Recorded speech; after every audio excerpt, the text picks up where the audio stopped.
राज्यभरामधील मराठा कुटुंबातील माहितीचं संकलन 7 दिवसांमध्ये केलं जाणार आहे आणि यासाठी तहसीलदार, जिल्हाधिकारी, विभागीय आयुक्त आणि महानगरपालिका आयुक्त यांना नोडल ऑफिसर म्हणून नियुक्त करण्यात आलंय।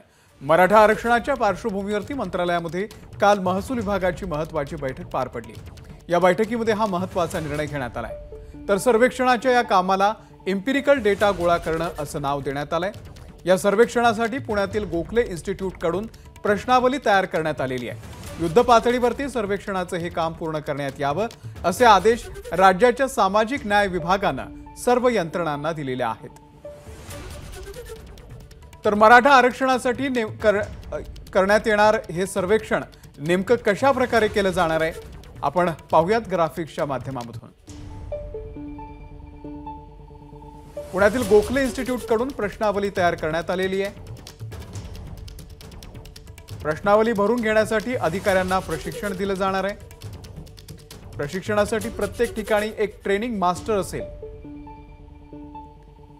अधिकाऱ्यांचा कालावधी या सर्वेक्षणाचा जो कालावधी आहे तो वाढवण्याचा नोडल अधिकाऱ्यांना अधिकार असेल। सर्वेक्षणासाठी तलाठी, कोतवाल आणि पोलिसांची मदत घेतली जाणार आहे।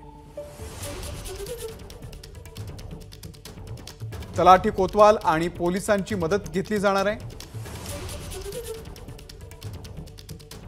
सर्वेक्षणासाठी आवश्यक वाहनं, अतिरिक्त मनुष्यबळ आणि यंत्रणा जी आहे ती उपलब्ध केली जाणार आहे। एबीपी माझा, उघडा डोळे बघा नीट।